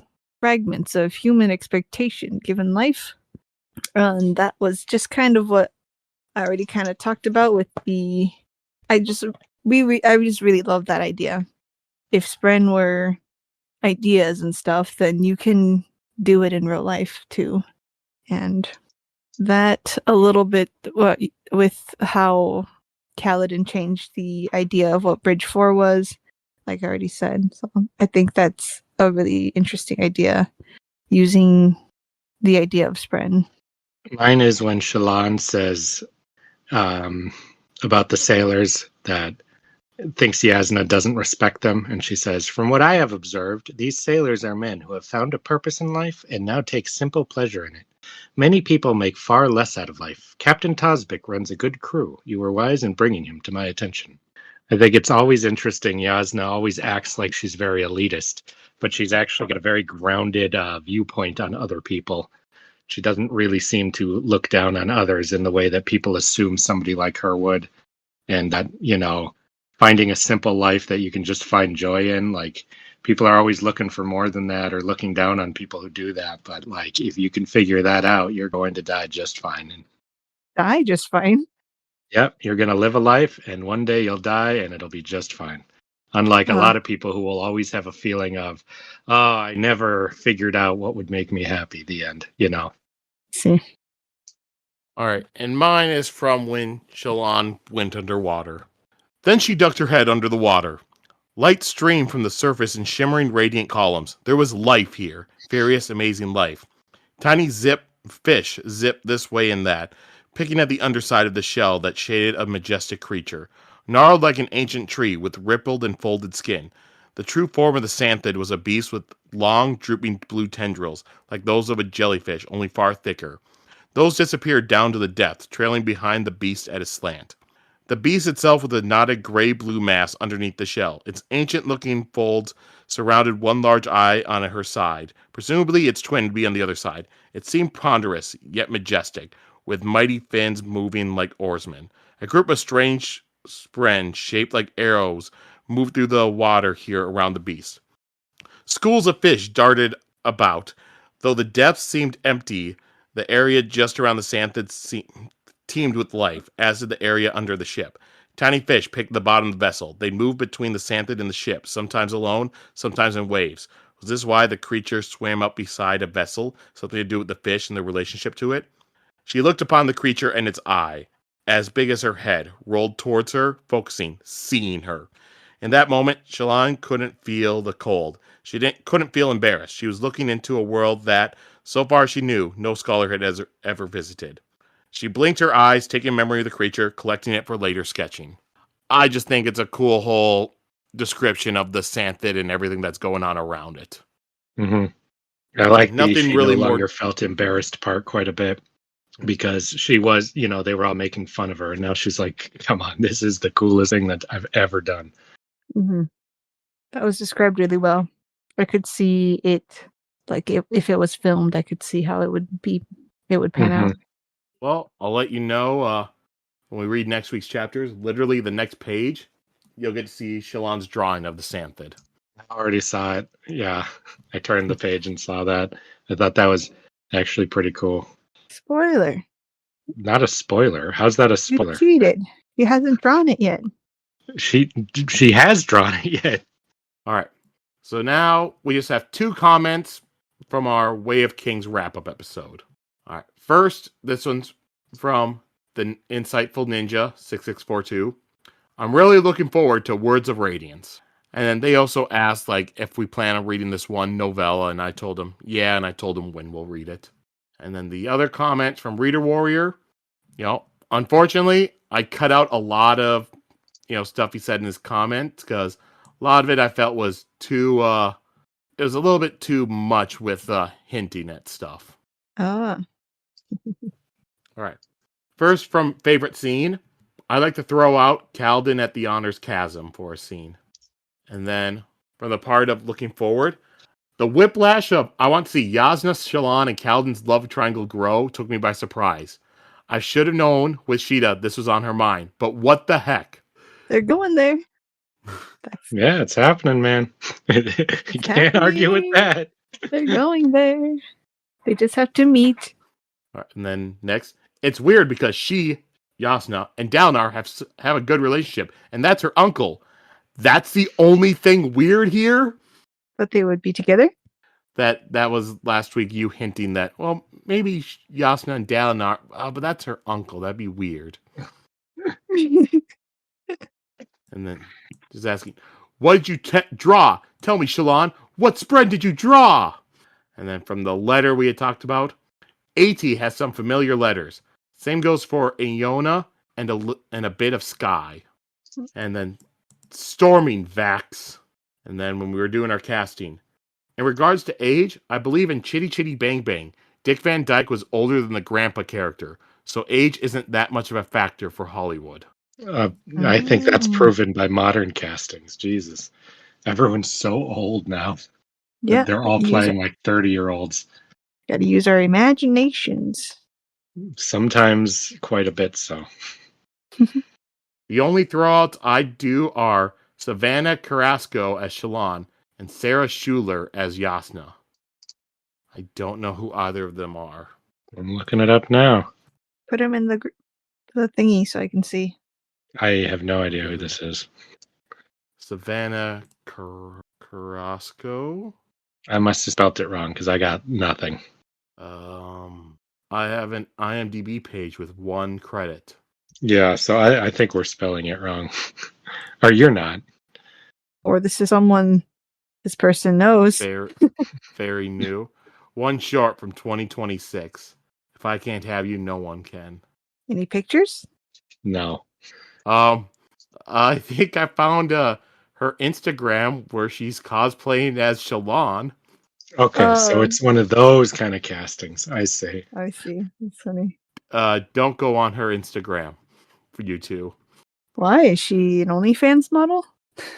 No. Yes, he's trying to protect our purity. But yeah, I see a bunch of cosplaying as Shallan. I see. Aha. They have relationship reveals. Someone cosplaying as Dalinar and they're making up. Mm-hmm. You called it. Sheta, am I going to be able to survive this book with you?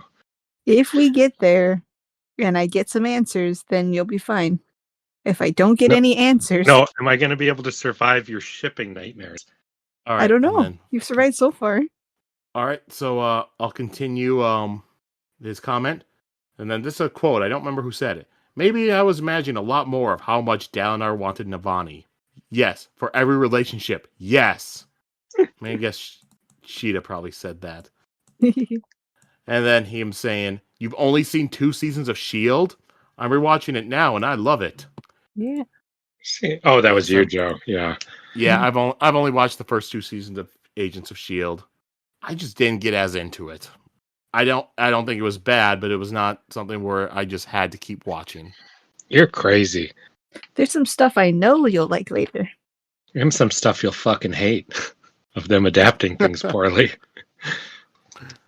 No, what I would hate, granted it's been a number of years, so it might have happened, I would hate a redemption arc for Ward. Won't give any spoilers. Sometimes I like it when a villain can just be a villain. I hate when it's just like, oh, this person betrayed us, but we must give them a redemption arc. All right.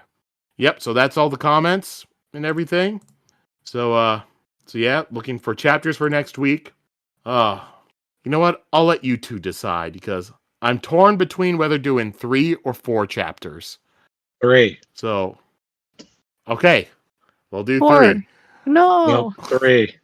3 chapters for I 2 didn't know reasons. it was like that. 1, That makes it easier for me to read them. 2, that means that we'll probably end on something moderately interesting, which I always like ending on. Like, wow, what happens next? You don't get to find out. Yeah, that's why I want to do 4. I always love that. I can't stand because, it. because otherwise, if you do 3, then you have a bunch more chapters the next week. I plan to be more busy next week, so maybe it should be 4. If that's the case. If I'm choosing between more chapters the week after, it's probably going to be easier to do. Yeah. Okay. So we'll do 4. So we'll do chapters 3 through 6. Yeah. So chapters 3, 4, 5, 6 we'll do this week. And then the week after, we'll go from there.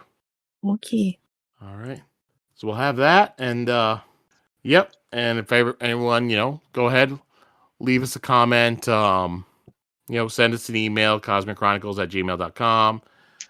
And yeah, if you, and tell us, leave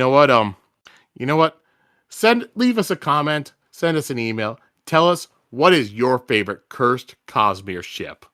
Oh, God, one that just no one else agrees with. From the stuff we've read so far. Don't talk about stuff we haven't read. But yeah, do that. What is your cursed Cosmere ship? We'll ask that question. See if we get any responses and see how messed up some of them. And actual ones. Don't just say ones that you just make up just to get some ones that you actually agree with. I'm close on that one we've been saying. I'm scared to see when those 2 characters meet to see what it'll unlock in me. Kind of like me, I still like shipping Tensoon and Milan. Yeah, I think they're great. Even though he's supposed to be like a father to her. They're creatures. But they're fucking creatures. It's not the same at all. Like a father, come on. Unless I'm not going to even say. All right. So yeah, leave us that. We'll see what we get. And yeah. So yeah, read the chapters, leave us that comment. And then afterwards, sit patiently, do beer. nothing, and wait for the next episode. That's your order. Do nothing. All right. Yeah, go with that. All right. Bye-bye. Zoop, zoop, zoop. Bye-bye.